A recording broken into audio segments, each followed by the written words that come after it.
На Amazon Prime Video стартовал показ сериала ужасов Чиппелуэйт. Снят он по мотивам рассказа Стивена Кинга «Поселение Иерусалим». Сам рассказ «Поселение Иерусалим» написан в эпистолярном ключе. Форма рассказа — это набор из разных записей дневника и писем, в большинстве своем принадлежащие главному герою, аристократу по имени Чарльз Бун. Иногда в качестве рассказчика выступал и его слуга Кальвин Маккен.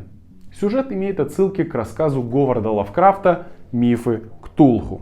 Сериал начинается очень живо, напуская на зрителя тревогу от того, что происходит в домике Бунов. Отец семейства собирался убить своего сына, но события пошли не по его сценарию, и ребенок пропал из этого городка. Главного героя играет Эдриан Броуди. Это уже повзрослевший мальчик, мужчина, который стал капитаном судна. В своих плаваниях он познакомился с женщиной, которая родила ему 3 детей. Но по пути в родные края его жена умирает от какого-то заболевания, и теперь Чарльз Бун вернулся спустя 33 года. Вернулся он потому, что в наследство ему достается семейный бизнес в виде лесопилки, на которую у него грандиозные планы, а также огромное поместье. В этом поместье его встретила старая гувернантка, в смысле, которая работала у него семьи с детства, но когда главный герой попросил ее остаться, та отказала ему и сказала, что надо искать замену. И на удивление для такого маленького городка и небольшой отталкивающей местных жителей особенностью этой семьи, довольно быстро нашлась женщина по имени Ребекка Морган, которая и взялась нянчить его детей и в целом помогать главному герою. Также в свободное время кусками нам показывают то, что Ребекка занята написанием романа про эту семью и свой городок. Она пытается разгадать тайну семьи Бунов. Удивляют некоторые показанные вещи сериала. Я не знаю, как оно было у Кинга в книге, но когда, например, мистер Бун отправляется на лесопилку, то там оказывается единственным незанятым тяжелым трудом и ведущим бухгалтерские дела черный парень. Нет, я не против, просто учитывая то, что события разворачиваются в 1850 году, там практически все были поголовно безграмотные, не умели писать и читать, а не то, что вести какой-нибудь бухучет.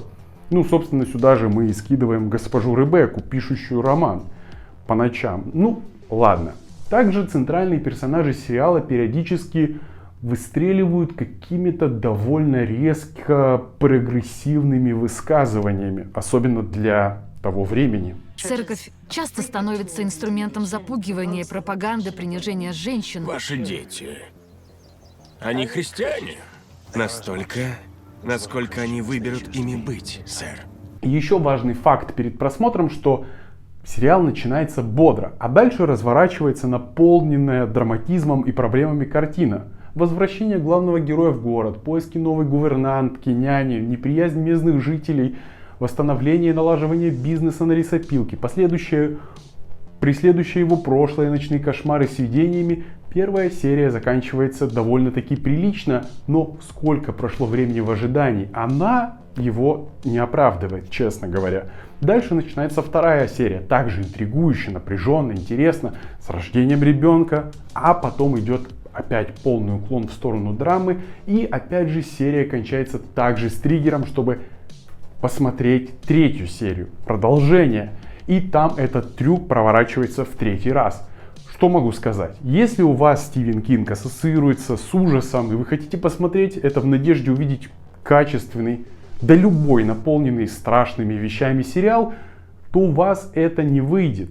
У вас не получится это сделать, так как сериал Чиппелуэйт по большей части одна огромная драма с какими-то крупицами мистики и хоррора, где одна из главных тем — это издевательство над детьми главного героя, потому что они немного смугловатые, и то, как им тяжело приходится с этим, как они это терпят и борются. Эдриан Броуди отличный актер, и тут своей игрой он, конечно, не подкачал, но, честно говоря, такой завораживающий постер с ним и подпись «Экранизация Кинга» наталкивала меня на совершенно другой продукт. Сериал Чиппелуэйт мимо меня, несмотря на то, что там всего 10 серий, которые идут по часу, но принцип понятен: зацепить на просмотр в начале и также заинтриговать в конце для продолжения, а в середине размеренным повествованием вносить драму и показывать, как главный герой медленно, потихоньку сходит с ума. А на этом все. Спасибо за просмотр. До встречи. Пока.